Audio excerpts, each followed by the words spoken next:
Hello everyone, this is lecture 5 of mechanical injuries. Last lecture में हमने contusion की definition और टाइप्स देखा था। तो कंट्यूजन क्या होता है? कंट्यूजन हम ब्रूज को कहते हैं, मींस नीला पड़ जाना। कहीं पे इंजरी होती है हमको तो वहाँ पे नील जो पड़ जाता है ना, वहाँ पे क्या हुआ, ब्लड का एक्यूमुलेशन हो गया है। तो 3 टाइप के ब्रूज होते हैं, एक होता है इंटरडर्मल, दूसरा सबक्यूटेनियस, थर्ड एक्टोपिक। अब एक्टोपिक क्या होता है कि इंजरी कहीं और हुई है और ब्रूज कहीं और बना है। हम उसके एग्जाम्पल्स इस लेक्चर में पढ़ेंगे। तो फर्स्ट एग्जाम्पल होता है ब्लैक आई, जिसको हम रकून आई भी बोलते हैं या स्पेक्टिकल हेमेटोमा। फिगर से समझते हैं, यहाँ पे ये डार्क दिख रहा है आई के अराउंड, ऐसी रकून की आई होती है और ये नॉर्मल आई है। रकून एक एनिमल है और यहाँ पे ये डार्क सर्कल जैसे दिख रहा है अराउंड आई, तो हम इनको स्पेक्टिकल जैसे भी मान सकते हैं, इसलिए इसको स्पेक्टिकल हेमेटोमा बोल रहे हैं। ब्लैक आई में कहाँ पे ब्रूजिंग हुई है? Bruising around eyes. क्यों हुआ है? क्योंकि स्कल में फ्रैक्चर हुआ है। स्कल में फ्रैक्चर हुआ है तो ब्लड फिल कहाँ हो रहा है? आइज के अराउंड। मेनली कहाँ पे फ्रैक्चर हुआ स्कल में? अगर बेस में स्कल फ्रैक्चर दिख रहा है हमको तो हम समझ जाएंगे कि एंटीरियर क्रेनियल फोसा का फ्रैक्चर हुआ है। आइस की जो ब्रूजिंग हुई है वो हम देख के समझ जाएंगे कि एंटीरियर क्रेनियल फोसा में फ्रैक्चर हो गया है। ये ब्लैक आई है। Second is battle sign. Battle sign में कहाँ पे ब्रूजिंग दिख रही है हमको? मैस्टॉइड प्रोसेस पे। जो ईयर होता है, ईयर के पीछे का जो रीजन होता है, यहाँ पे मैस्टॉइड प्रोसेस होती है ये, तो यहाँ पे हमको ब्रूजिंग दिखती है। ये 12 to 24 आवर्स बाद में अपीयर होती है। अगर यहाँ पे ब्रूजिंग दिखी है तो हम क्या सोच सकते हैं कि मिडिल क्रेनियल फोसा का फ्रैक्चर हुआ है। यहीं पे जब आँखों में ब्रूजिंग थी तो हम क्या समझ रहे थे? फ्रैक्चर कहाँ का है? एंटीरियर क्रेनियल फोसा का फ्रैक्चर है। अगर कान के पीछे हमको ब्रूजिंग मिली है तो फ्रैक्चर कहाँ का है? मिडिल क्रेनियल फोसा का फ्रैक्चर है। ये फिगर में दिख रहा है। Third example is Cullen sign and Grey Turner sign. ये एक्यूट एब्डोमेन में दिखता है हमको, जैसे अगर पेंक्रियाटाइटिस हो गई हो या फिर इंटरनल ब्लीडिंग हो गई हो तो ये एब्डोमेन में हमको दिखता है। क्यूलिन साइन क्या होता है? जो ब्रूजिंग है वो अराउंड अम्बलिकस होती है, ये दिख रहा है इमेज में। और ग्रे टर्नर साइन क्या होता है? जो ब्रूजिंग है वो अराउंड फ्लैंक्स में दिखती है। ऐसा कब दिखता है हमको? जब या तो पेंक्रियाटाइटिस हुआ हो या फिर इंटरनल ब्लीडिंग हुई हो। Fourth one is deep bruise. Deep bruise को हम डिलेड ब्रूज भी बोलते हैं और कम आउट ब्रूज भी बोलते हैं। मीन्स डिलेड ब्रूज क्यों? कि ये तुरंत नहीं बना है। तुरंत क्यों नहीं बना है? क्योंकि ब्लड जो है सरफेस तक पहुँचते पहुँचते उसको थोड़ा टाइम लग गया है, इसलिए इसको हम डिलेड ब्रूज बोलते हैं। और ये अंदर डीप ब्रूज है इसलिए टाइम लगा है। और इसलिए इम्पॉर्टेंट होता है मेडिको लीगल टाइमिंग में, क्योंकि ये अपीयर तुरंत अपीयर नहीं हुआ तो हम पता लगा सकते हैं इससे कि कितने टाइम पहले की ये इंजरी थी। हमने 4 ब्रूज पढ़े हैं, कौन कौन से?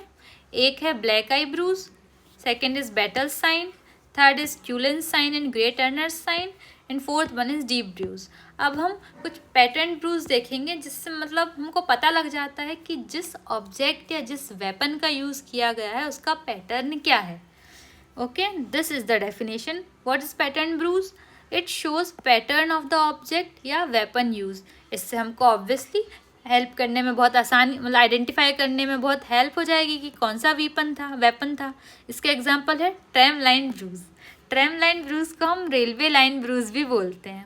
इसको ऐसा क्यों बोल रहे हैं? ये फिगर से हमको देख के पता चल रहा है। जैसे रेलवे ट्रैक देखा होगा आपने, ऐसा बना होता है, ये 2 लाइन्स होती हैं और बीच में भी होती है, बट इसमें जो मेन ये 2 लाइंस जो हैं, ये वर्टिकल लाइंस जो दिख रही हैं, ऐसा ही ब्रूज भी दिखता है। तो ये किससे बना हो सकता है? किसी रॉड लाइक ऑब्जेक्ट से ऐसी ब्रूजिंग होती है, जैसे कोई स्टिक हो सकती है या लाठी हो सकती है या पाइप हो सकता है। हमको ब्रूजिंग कैसी दिखती है? हमको 2 पैरेलल लाइंस दिखती हैं विथ सेंट्रल पेल एरिया। ये पैरेलल लाइंस है, यहाँ हमको ये ब्रूजिंग दिखती है ऐसी। ये कलर डायग्राम नहीं है तो मैं कलर कर देती हूँ इसमें। ये जो है, ये 2 पैरेलल लाइंस जो बनी हुई है, ये रेडिस होती है यहाँ पे, ब्रूज इसमें कलर आता है। और जो सेंट्रल का एरिया है वो पेल होता है। क्यों? स्टिक तो सेंटर पे ही लगी है या फिर कोई रॉड है वो तो सेंटर में ही लगी है, तो ये एरिया पेल क्यों है? क्योंकि इस जगह जो है ना वो स्ट्रेचिंग हो गई है। मीन्स ये जो स्किन थी या जो टिश्यूज़ थे वो अंदर की तरफ कंप्रेस हुए हैं यहाँ पे, ठीक है, यहाँ पे अंदर की तरफ गए हैं। लेकिन जो पेरीफेरी का जो रीजन है, जो साइड वाला रीजन है, वहाँ की एजेस कंप्रेस्ड हो गई, उनको जगह नहीं मिली, वो अंदर तो गई नहीं है, ये उसी एरिया में जाके कन्फाइंड हो गई और कंप्रेस्ड हो गई हैं। इसलिए जो प्रेशर है वो ज़्यादा कहाँ, वो एजेस पे ज़्यादा प्रेशर पड़ा है और सेंटर पे कम डैमेज हुआ है। इसलिए सेंटर वाला एरिया हमको पेल दिख रहा है और जो साइड में जो एरिया है वो हमको ब्रूज दिख रहा है वहाँ पे।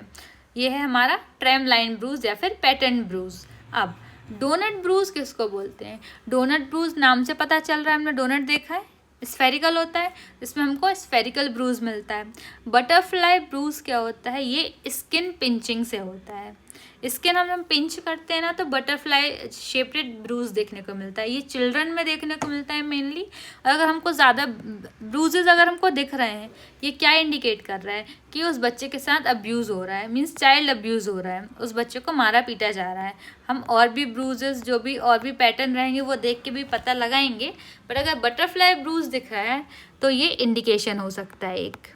Another one is 6 penny bruise. 6 penny bruise, penny क्या होती है? पेनी हम कॉइन को बोलते हैं, ये सिक्का पहले चलता था। ये जो है कॉइन जैसी ब्रूजिंग दिखती है हमको, कैसी? जैसे ये नेक है, ये हम यहाँ पे पेन चेंज करते हैं, ओके, ये तो ऐसे राउंड जो है हमको यहाँ पे ब्रूजिंग दिखती है अराउंड नेक। ये कब दिखती है? जब मैनुअल स्ट्रेंगुलेशन हो। तो मैनुअल स्ट्रेंगुलेशन क्या होता है? जब हम किसी का हाथों का यूज़ करके उसका गला दबाएं, तो जो हमारे फिंगरप्रिंट्स हैं उसके निशान उस विक्टिम के नेक रीजन पे आ जाएंगे। ये दिख रहा है यहाँ पे, ये फिंगर टिप्स के ऐसे निशान होते हैं। तो caused by fingertip pressure on skin. और ये कहाँ दिखता है? अभी हमने देखा मैनुअल स्ट्रेंगुलेशन, ये चाइल्ड अब्यूज़ में भी हमको दिख सकता है। ये था 6 penny bruise. Last one is artificial bruise, इसको हम सूडो ब्रूज बोलते हैं। ये ऐसे ब्रूज हम कब बनाते हैं? जब किसी को मतलब किसी पर झूठा इल्ज़ाम लगाना हो, हमको उसको किसी केस में फंसाना हो कि इसने अब्यूज़ किया है हमारे साथ। तो ये कैसे बनते हैं ब्रूज? एक प्लांट जूस होता है। कौन सा प्लांट होता है? जैसे सेमिकार्पस एनाकार्डियम हुआ या फिर कैलोट्रोपिस हुआ। ये क्या होता है? इस प्लांट का जो जूस होता है ना, वो अगर हम स्किन पे लगा लें तो इन्फ्लेमेटरी रिस्पॉन्स होगा और वहाँ पे ब्लिस्टर्स बन जाते हैं। इनको हम आर्टिफिशियल ब्रूज बोलते हैं। मतलब किसी का झूठा नाम फंसाने में ऐसा ये यूज़ करा जाता है। ये था artificial bruise. Okay, that's it for today's video. Thank you.